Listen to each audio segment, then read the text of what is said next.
It looks like something's brewing because after FIFA boss Gianni Infantino strongly suggested the re-inclusion of Russia, bring it back to the fold after the expulsion, the IOC seemed to be softening their stand too. That's two of biggest sporting bodies indicating a shift in sport dynamics, one that has been altered some years ago when Russia invaded Ukraine. Is Russia going to find its way back to international sport? And if so, will the rest of the world quietly welcome such a move that doesn't only include the other nations who are divided in this matter, but also athletes who have been embroiled in this standoff and have become collateral damage? Russia has been a sporting pariah for some years now. Sentiment was high after the 2022 attack, and needless to say, that resulted in Russia being cast out. It's a move that's affected their athletes the most. Athletes who were forced to play as neutrals, no international competitions, no tours, just a few matches strewn about, and basically a sporting culture that has been gasping for breath. Well, until now. Russia has been thrown a string of hope, all thanks to FIFA boss Gianni Infantino, who rather vehemently and openly spoke of how it was time to move on and, oh yes, get Russia back into competitive sport. This ban has not achieved anything and has just created more frustration and hatred. Having girls and boys from Russia being able to play football games in other parts of Europe would help. Now, that statement is bound to have multiple ramifications, but before I get to that, let me give you the full picture of what could have possibly spurred on this change of heart. Remember what happened some months ago, a very important call between US President Donald Trump and Russian President Vladimir Putin. And one of the things that came out of that was ice hockey. USA and Russia would resume sporting ties via this sport, a shared passion, quite obviously. It was a move that put Europe on thin ice, but Trump would have none of it.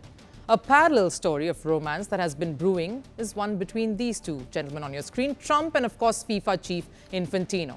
And we've all seen enough evidences of that play out in the last few months.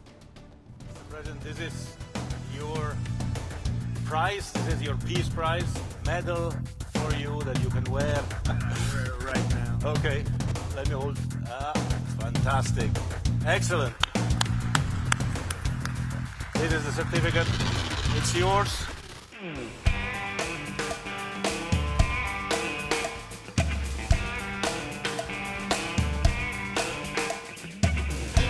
The last one who lifted that is Lionel Messi of Argentina. And here it is in the Oval Office in the White House. Can I keep it? For you. That bromance had to have some influence, surely. So this olive branch FIFA seems to be offering Russia comes as no surprise.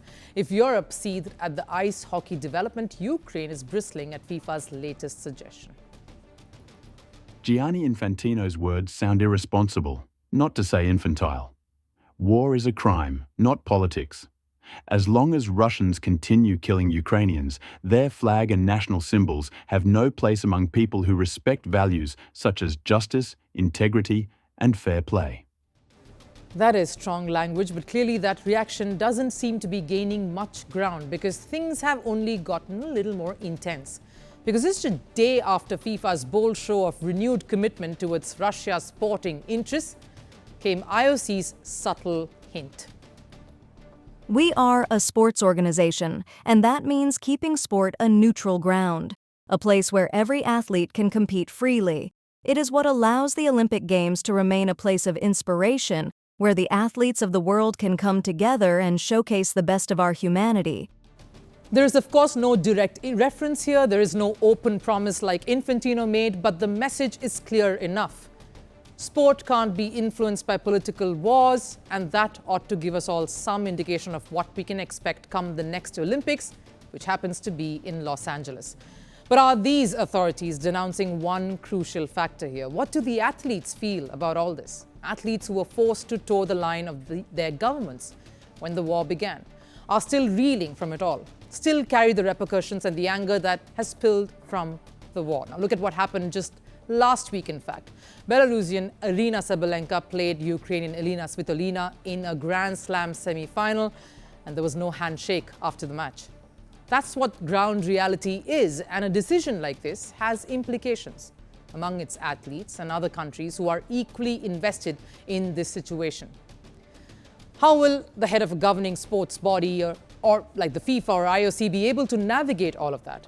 And what art of persuasion can possibly appease this situation is what will be interesting to watch play out. The world doesn't fit in boxes, so why should your news? From battlefields to negotiation tables, from internet outrage to real-world injustice. The conversations everyone is having and the ones they're avoiding. It's the same show, but this new year, Firstpost America gets a new look. I'm Kerry Johnston, and this is Firstpost America.